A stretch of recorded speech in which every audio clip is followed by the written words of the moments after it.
Bonjour Vincent. Bonjour. Je vous en prie, asseyez-vous. Merci.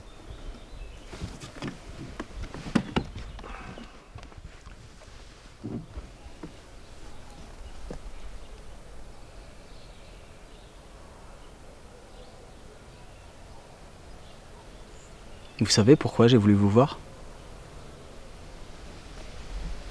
Pour me parler? Pour aller mieux? Ou parce que j'ai fui de l'asile? Que s'est-il passé sur le chemin d'Arles? Je ne m'en souviens pas. Vous vous êtes enfui d'ici. Je voulais sortir. Une partie de la population d'Arles a signé une pétition contre vous. Ils ne veulent pas que vous reveniez. Oui, je sais. Avez-vous déjà molesté des enfants? Non. Jamais. Vous êtes-vous tranché l'oreille dans le but de l'offrir à une prostituée? Oui, mais... Gabi n'est pas une prostituée. Pourquoi avoir fait cela? Je voulais qu'elle la donne à un ami à moi. Elle l'a fait? Je l'ignore. C'est un bien étrange cadeau, vous ne trouvez pas?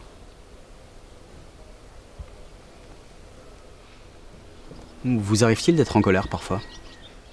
Oui. Et que faites-vous alors? Je sors. Je regarde un brin d'herbe ou la branche d'un figuier pour me calmer. Et ça fonctionne? Oh oui. Vous savez, je sens que Dieu est nature et la nature, c'est la beauté. Je vous ai vu peindre au milieu du jardin. Et j'ai appris que vous disiez aux autres que vous étiez peintre. Oui, je le suis. Pourquoi dites-vous cela? Pensez-vous être doué pour la peinture? Oui. Et d'où vous viendrait ce don d'après vous?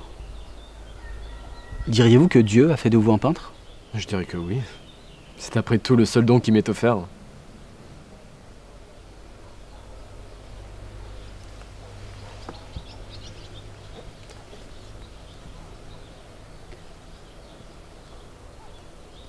Avez-vous peint ceci? Oui, c'est moi. Et vous appelez cela de la peinture? Bien sûr. Soyez franc avec moi, puisque j'ai besoin de comprendre. Pourquoi vous dites-vous peintre? Parce que je peins. J'adore peindre, je dois peindre. J'ai toujours été peintre, ça je le sais du moins. Ah oui, depuis toujours. Oui, toujours. Comment le savez-vous? Parce que je ne sais faire que ça. Et croyez-moi, j'ai essayé. Donc Dieu vous a offert le don de peindre ce genre de choses? Oui.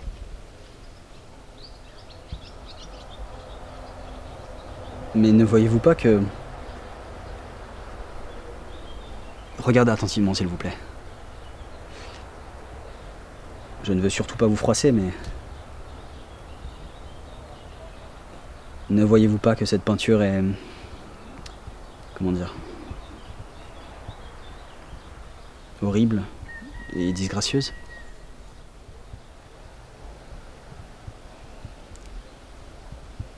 Pourquoi Dieu m'offrirait ce don pour peindre des choses horribles et disgracieuses?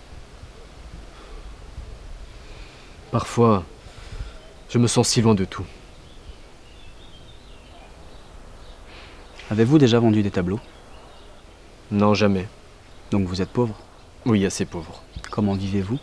Mon frère Théo paie mes dépenses, mais il n'est pas bien riche non plus.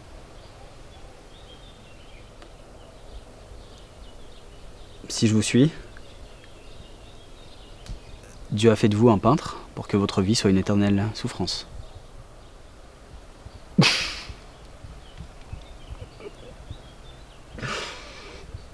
Pardon, mon père.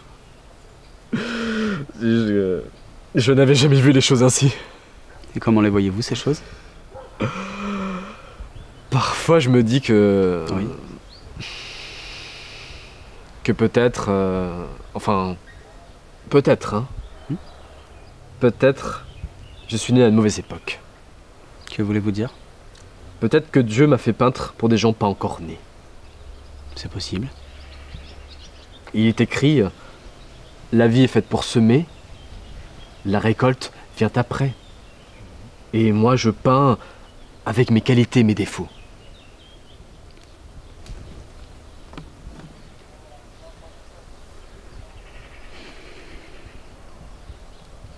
Si je suis votre raisonnement, vous pensez que Dieu s'est trompé? Non, je dirais pas ça. Je dirais que je suis un exilé. Un pèlerin sur cette terre. Jésus aussi a dit, détourne ton cœur des choses visibles, tourné vers la chose invisible. Et Jésus était totalement inconnu de son vivant. C'est vrai. Comment savez-vous cela? Mon père était pasteur. Ah vraiment, un pasteur? Oui, vraiment. J'ai baigné dans la religion toute ma vie. Avant de devenir peintre, j'ai voulu être prêtre. On peut dire que je m'y connais un peu sur le sujet. Alors vous connaissez aussi les évangiles? Ah, mais pas seulement les évangiles. Je peux aussi vous dire que Jésus n'a été découvert que 30 ou 40 ans après sa mort. De son vivant, personne ne parlait de lui. Il n'y a même pas une seule lettre d'un centurion romain à sa femme à Rome qui dit qu'un dénommé Yeshua a été crucifié à Jérusalem avec d'autres criminels. Pas une seule lettre. Rien.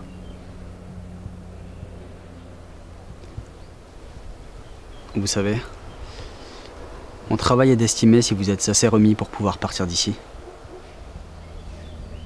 Cela me rappelle Jésus sur la terrasse. De quoi parlez-vous? Quand il parlait avec Pilate.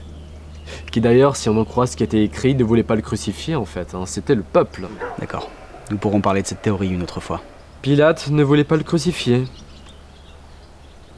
Mais tout ce que disait le Christ l'incriminait. Alors moi aussi. Je dois faire attention à ce que je vous dis. Je comprends votre point de vue. Écoutez, vous pourrez revenir me voir quand il vous plaira. Et nous pourrons échanger ensemble d'autres théories. En attendant, le docteur Ray est ici. Il vous attend. Il va vous ramener chez vous. Je peux partir? Nous avons fait tout ce que nous pouvions pour vous.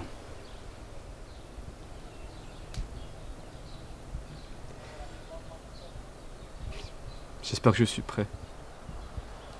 Je l'espère aussi.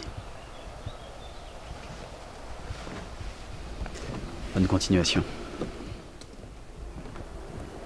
Au revoir, mon père.